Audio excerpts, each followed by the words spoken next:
By a show of hands, how many of you need sales to survive? Good answer. How many of you would like to learn how to increase your self-worth and your net worth? How many of you would like to increase your personal and professional performance by 200%? How many of you would like to learn how to stop chasing buyers and have buyers chase you? How many of you would like to get a better return on your time invested with buyers? How many of you would like to shorten your sales cycles, increase your margins, your revenues, and basically up your bottom line? Excellent, you're in the right room. These are some of the learning outcomes you could get from the buyer-focused velocity selling system. But first, welcome to Dreamforce 2016 and the next level of selling better, smarter, and faster. Over the next 30 minutes or so, I'm going to share with you 3 disciplines to velocity sales and superstardom. I'm going to use a few very simple slides to get us there, but I'd like to make this session interactive and a little bit of fun. Now, I've been told this session is being videotaped and I cannot get off this stage. That poses a challenge for me. And you seem to be so far away. There's a lot of seats up here in first class. Would you like to get an upgrade? Come up to the front. I've got books to give away, slides to give away, but it's all based on participation. And those of you who participate will actually be the winners in all of this. So come on up to the front. Don't worry about the reserve sign. They're reserved for you. Come on up. Let's have some fun. Now, before I get started, and while you're coming up here, this is my first visit to Salesforce, and I think it's absolutely incredible. Would you please join me in applauding Salesforce for this initiative to bring this sales profession together here in San Francisco? Isn't that fantastic? I'd also like to thank all the people behind this, and particularly in this room, like Tim and Janie and Lola and everybody who's contributed to the success of this organization. But they did this for who? For you, exactly, for our profession, the best profession in the world, sales. So give yourselves a hand for being here today.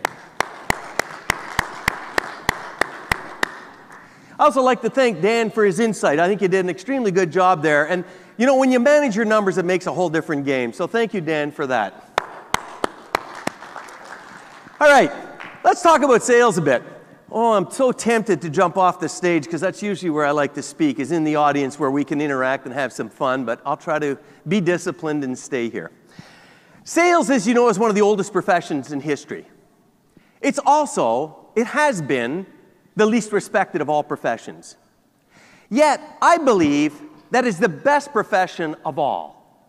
Without sales, there's no transactions. Without transactions, there's no revenue. Without revenue, organizations would not exist and no one would have a job. Do you agree? The world revolves around sales. But yet, in the past years, sales has changed considerably. Not sales so much as the buyers. Today, buyers could buy anything they want on the internet. They don't need a salesperson to waste their time. The #1 complaint about salespeople. So what we need to do is think about doing things differently. When we talk about doing things differently, I'd like to share with you the opposite of selling. What is the opposite of selling? You said buying? Now, she's one of a couple of hundred people in this room that, would you say she took a risk? I think she took a risk. Anybody who speaks up takes a risk. Okay, now here's the key thing that we have to recognize. Any behavior that gets recognized or rewarded gets repeated. Because she took a risk, and I want all salespeople to take risk, I want to reward you. Come up here and pick a book, a poster, a DVD, whatever you like. And congratulations. Come on up, let's give her a hand. Thank you. And that's the way this session's going to work. Good behavior gets rewarded. One of the biggest problems in the workplace is we don't recognize good or appropriate behavior. What do we have a tendency of doing? You came in late again today. Well, what do you think's going to happen? We just recognize the inappropriate behavior and it gets repeated. Anyone you like? Well, depends where you are in life. I have Discipline for Life, which is an interactive book to help find yourself from the inside out, and you are the author of your future. You have Velocity Selling, which is going to teach you the buyer system and how to motivate your team in 30 days. And then you also have here a DVD on buyer focus selling. Go for it. Yes. Now, would you like me to sign it? Absolutely. Do you think I'm a proactive guy or a reactive guy? I think you just answered that question yourself. Okay, so you already know it's signed, and I'll sign your name in it later if you like. Thank you for participating. Okay, so one of the things here when we get back, sales, it has to change. We have to do the opposite of selling today. Because what's the key component in making a sale? What do we need to make a sale? A buyer, a customer. Come and get a gift. Good answer. A buyer. So what we have to understand is the world revolves around sales. Buyers are everywhere. What are you doing to help them buy? Because let's face it, the opposite of selling is buying. And when you take a look at salespeople, what do they do 80% of the time? They're talking. What's the opposite of talking? Listening. Exactly. You know, and the same thing, it's like salespeople are usually telling. The opposite of telling is asking. So when we take a look at these things, we have to understand the buyer is by far the most important person in the process. Would you not agree? Now, don't get me wrong. Who's the most important person in the world? You are. Oh, geez, that's a good answer. Remind me, it's in my bag. I have something for you later. But you can come up and get a poster or whatever you like, just the same. Yes, you are the most important person in the world, but when you have a buyer in front of you, who's the most important person? They are. So we have to be focused on them and do things for them. So when we take a look at the buyer, these are the 4 universal needs of buyer.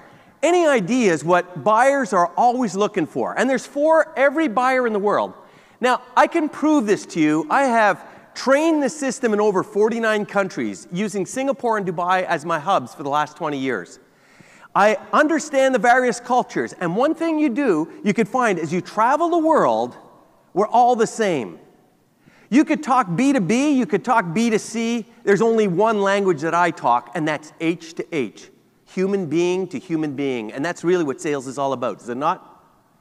And when you understand human behavior and what people like and how they like to be treated, and you give them what they want, guess what happens? They trust you, they like you, and they buy from you. So these 4 universal needs are very simple. 1, to be understood. What does that mean? Understand the needs of the clients, but how do we understand them? We listen. And what else do? We ask questions, because it has to be a two-way process. To be fully understood, we have to listen and ask questions. To feel welcomed. How do you make someone feel welcome? Be nice, a smile, offer them a glass of water. And of course, to feel important. How do you make people feel important?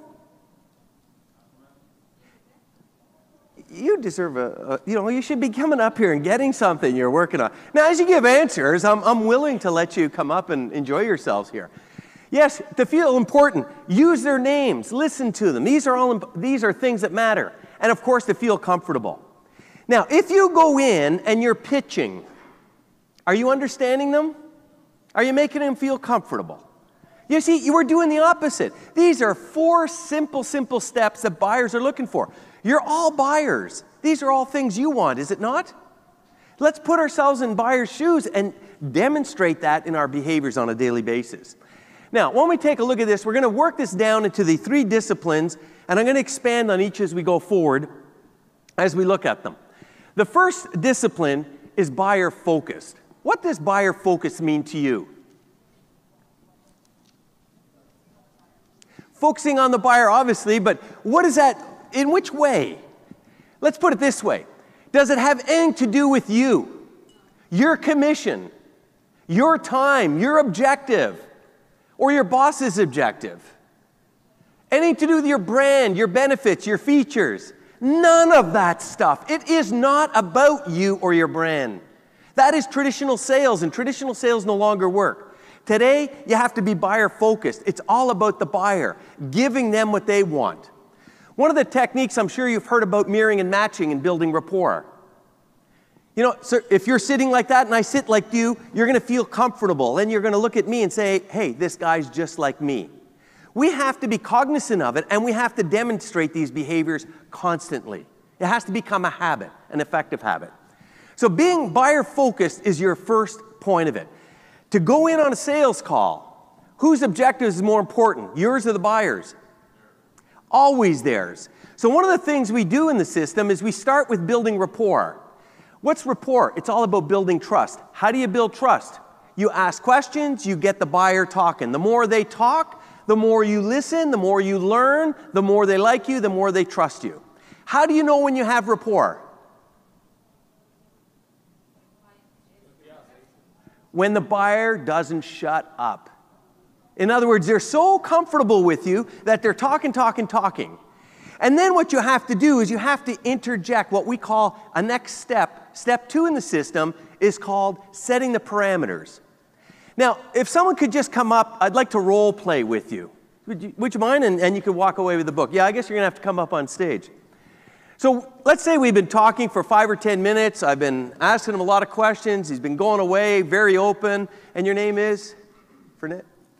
Federico. Yes. And where's Federico from? Argentina. Argentina.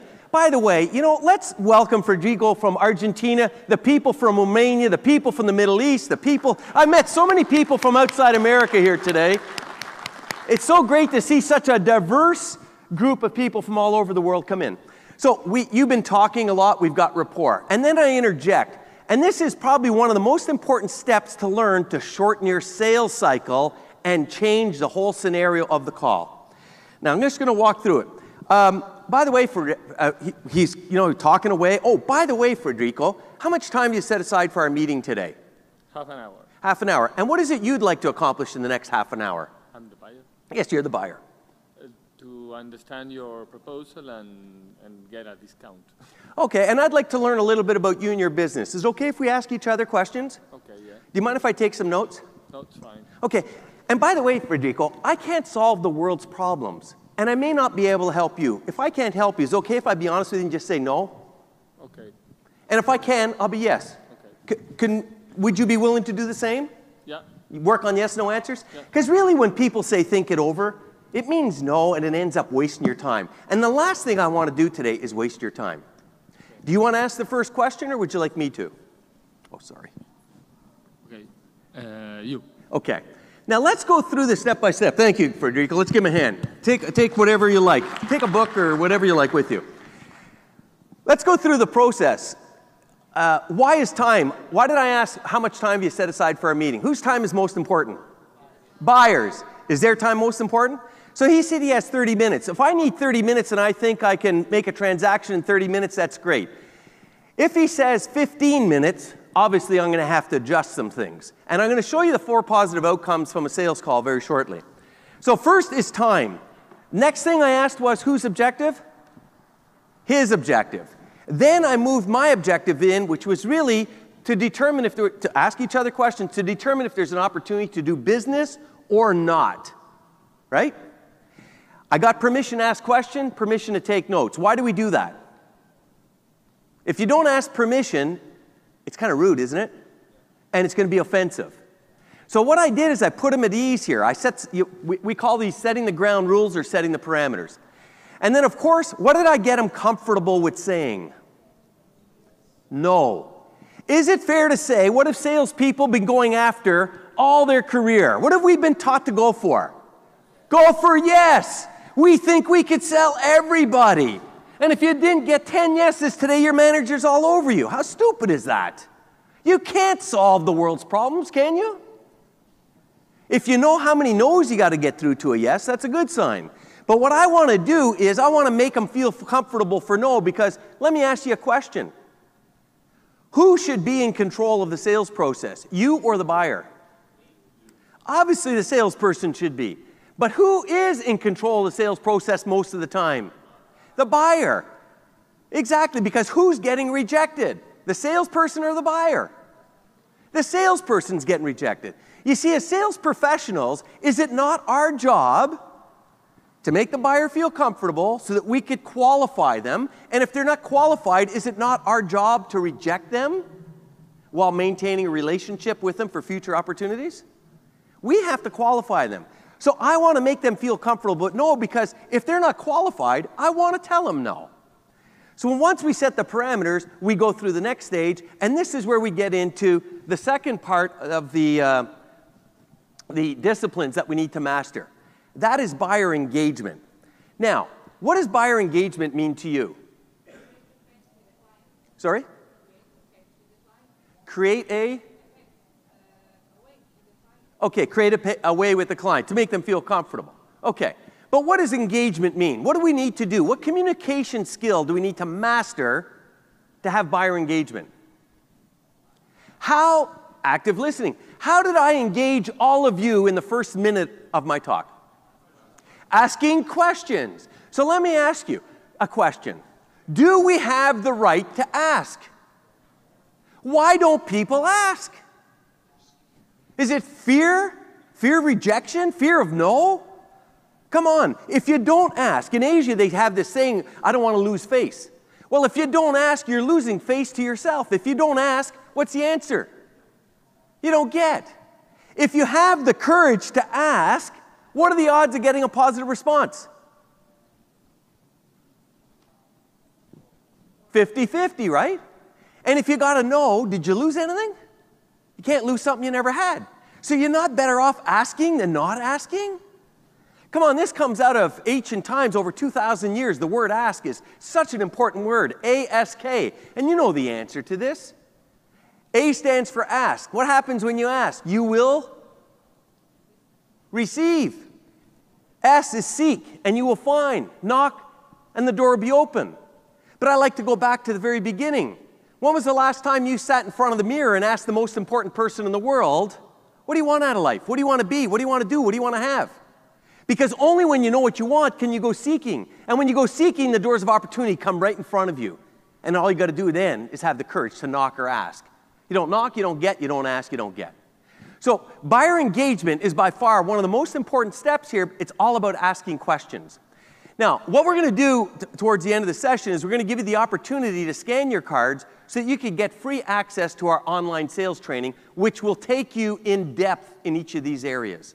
In buyer engagement, we talk about how to ask questions, how to ask rapport-building questions. For example, what do people like to talk about the most? Themselves. So we ask questions about themselves, and we listen, and we bring in some good female listening skills, and we demonstrate, oh, really? Oh, my God. And we encourage them to keep talking. And these are key things. So buyer engagement's a key one.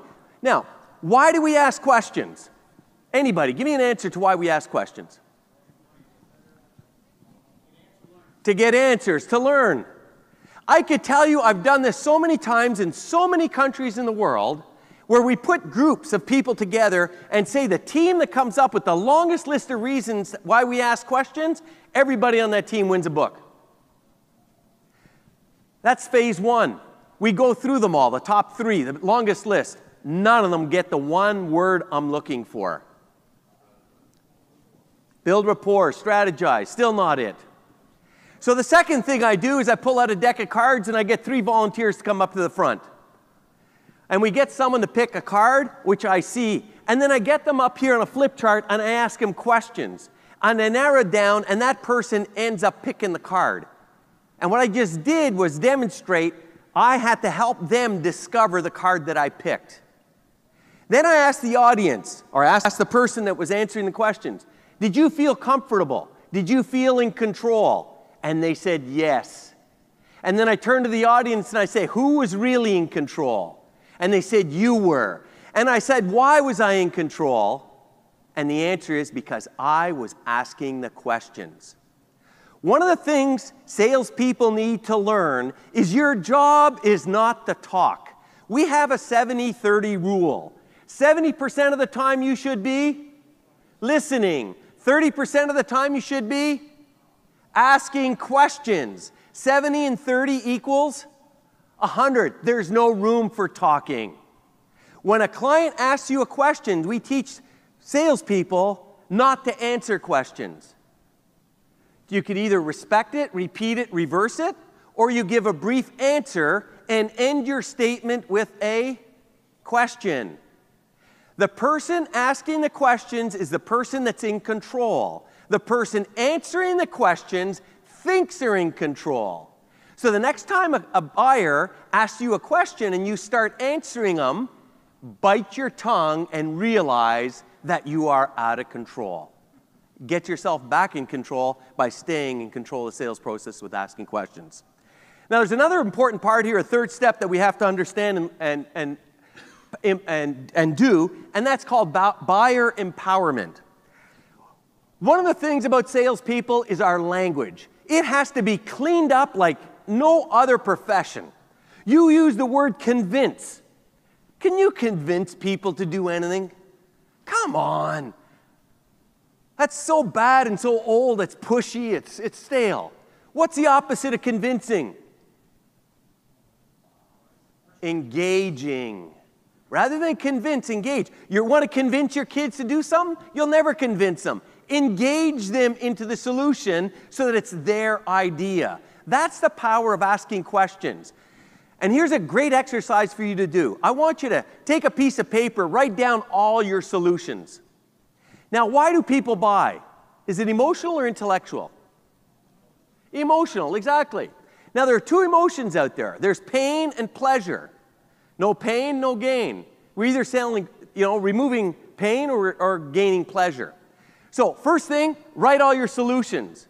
And then the next one, I want you to identify this solution solves this pain or this pleasure. And then the third line, I want you to put a cue. What question do I need to ask to uncover the pain or the pleasure to which I have solutions for? Does that make sense? We call this, I learned this in adult learning. When I was in the corporate world, I took a lot of adult learning courses, and adults have to discover things for themselves. It's the same in sales. We have to put you through a series of questions so that you come up with the answer, because if it's your answer, who owns it? You do. And this is where commitment comes into place. So, big part of it is empowering the buyers to make a decision. We don't close buyers, we empower buyers. We don't do presentations, we do prescriptions. We have a rule called sell today, educate tomorrow. Listen to their problems, give them a solution in the prescription, and then tomorrow go back and give them all the features and benefits. That's where you bring added value.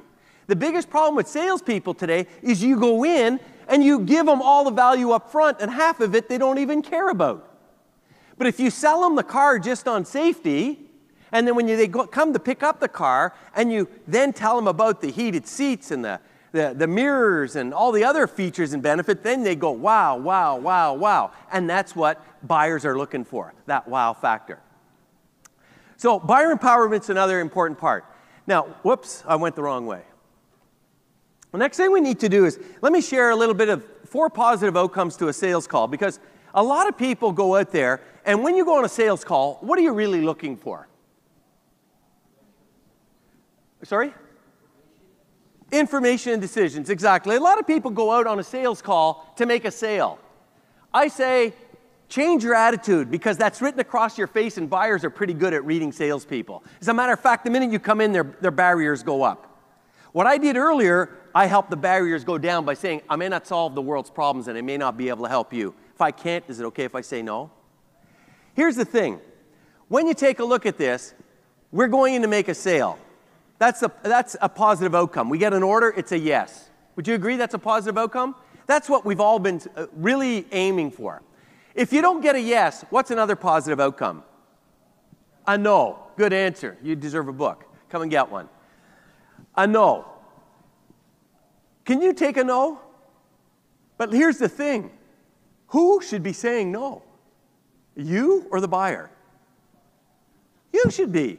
And that's why I make you comfortable with no. Because if I can make you comfortable with saying no, or I can say no, it makes you comfortable with saying yes as well. So no is another key outcome. Now, if we don't get a yes, we don't get a no, what's the other option? Maybe we talk about wishy-washy words in our training. Wishy-washy words don't mean anything. When someone says maybe to me, I say right back, maybe meaning I need to think about it.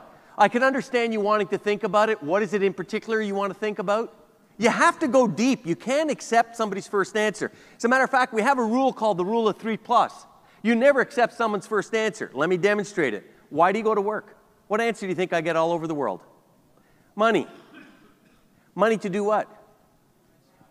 To buy things. And if I keep questioning you, is it fair to say that you have a certain lifestyle dream that you want to live, and it's different than someone else's? But you see, what you need to understand is work is nothing but a stepping stone to helping you get where you want to go. The problem with society today is most people don't know where they want to go 15, 20, 30 years from now. And that's why I wrote, the book's gone, but Discipline for Life, You Are the Author of Your Future, so that you could plan your future. I was 22, I planned it to age 50.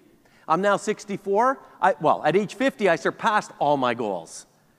And now it's more about just helping salespeople particularly, because I believe this is such a great profession on a global mission to change our reputation, to be one of high respect, so that more and more people will come into this profession and make a difference. But to do that, we have to change the way we've done things in the past, because this is a great profession. So we get a yes, we get a no. We don't get one of those two. We have to go for what we call a clear future. A clear future means we're going to meet next week at 2 o'clock. That's a clear future. Now, who should be setting that clear future? You or the buyer? If I set it, who owns it? But if I engage the buyer, when should we meet next, Federico? At what time? 2 o'clock? Great. I'll see you next week at 2. Did I get a clear future? We have a technique called let's pretend. A lot of people will say, send me some information. I want to look over your prices and stuff. Okay, no problem. As soon as I hang up the phone, I'll do that. But let's pretend, I put it in the mail tonight. You get it. When would you get it if I put it in the mail tonight? Tomorrow. Okay, what would happen next? In other words, you never do something for a buyer without knowing what's going to happen next. Let's pretend you already got it. What would happen next? I can remember in Thailand, this guy used to pack up tons of equipment to move, just to go and do a demo in Singapore. And he wasn't getting very many sales. And I said, well, why don't you just use this simple line? Let's pretend I went down to Singapore, set it all up and did a demo. What would happen next? Always be trying to get a clear future of what would happen next. And of course, do we have the right to fail? We certainly do. The word fail, F-A-I-L, first attempt in learning. You have to fail often to succeed once. And that's one of the things about the buyer-focused velocity selling system. It's considerably different than what we're used to seeing. So what we have to do is the opposite. So sometimes we have to unlearn to relearn. And one of the things here, if you didn't get one of these three, you obviously failed. Then you got to review your sales call and say, okay, I didn't get a yes, I didn't get a no, I didn't go to clear future. Where did I go wrong? Because the next call you go on, you want to make sure you walk out with one of those three things. Make sense? Now, just to tell you a little bit about our online sales training, it's interactive video one-on-one, me and you. It's affordable, accessible 24/7 year-round. It includes short videos of 2 to 3 minutes, followed by workbook exercises, followed by real-life application, followed by a test. You pass the test, you move on to the next module. We cover 4 areas. We cover the whole sales spectrum. It starts with attitude, the foundation of all successful people. Attitude is broken down towards attitude towards yourself, attitude towards your organization, attitude towards your buyers. Then we look at behavior. Behavior towards yourself, behavior towards your organization, behavior towards your buyers. And that's where we get into targeting. Then we look at these 3 disciplines, buyer-focused, how to be buyer-focused, how to engage buyers, and all kinds of questioning techniques and listening techniques to help you succeed in that area, and then buyer empowerment. Then we give you the system. And the system is a very simple 8-step process. 1, build rapport. 2, set parameters. 3, identify buying motivators. Buying motivators are what are the reasons why people buy your products, and you ask questions to determine if they have those buying motivators. The other one that's important next is 4, is financial ability. Don't ever quote price first. Always ask, do you have a budget set aside for this? Your job is to get down to the pain, the personal pain, not just the corporate pain. Because let me ask you a question. Are you going to solve a corporate problem first, or are you going to solve your own personal problem first? Personal. So I have to make it personal. How does this affect you personally? So when you got the pain, then you could go to the next step. By the way, have you got a budget set aside for this? Sometimes they do, sometimes they don't. If they say no, well, how do you intend to proceed? If they say yes, would you mind sharing that with me in round numbers? And if they don't want to give you the numbers, well, then you got to get into bracketing. Is that between 5 and 10,000 or 10 and 15,000? And then, of course, the fifth point is decision. When will you be making a decision, and who besides yourself is involved in the decision-making process? Then we summarize. And it's at this step that we know whether we have a sale or not. So what I do is I do a summary. So if I understand it correctly, the buyer, you got this problem, this problem, this problem. You got this much budget set aside, and you have this. Remember earlier I told you I'd be honest with you and tell you whether I could help you or not. Based on what you're telling me, with your budget, I'm afraid I can't help you. But I do know some people that might be able to. Can I refer them to you? That's one option. I want to maintain the relationship. Or the other option is, yes, I could help you. I'm prepared to give you a solution to your problems. Are you still okay with giving me a yes or no answer after my presentation? Why would I want to give a presentation without a commitment up front as to what would happen next?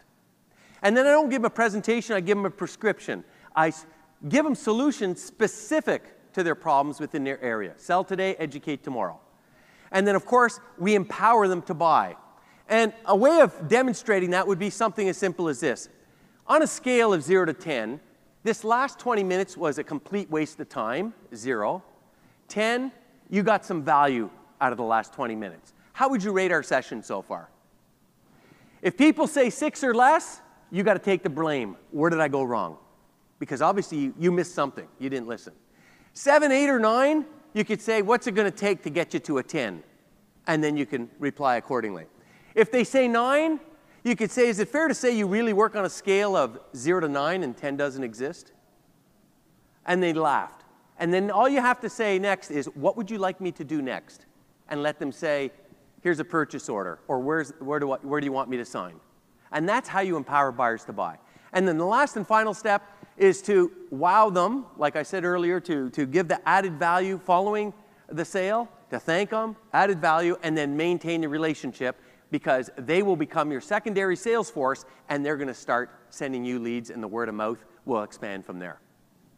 The fourth component is discipline. Discipline is a commitment to the most important person in the world. It means doing what you have to do even when you don't want to do it. It's taking the time to look at our ineffective habits and replacing them with effective habits. Now here's the way discipline works.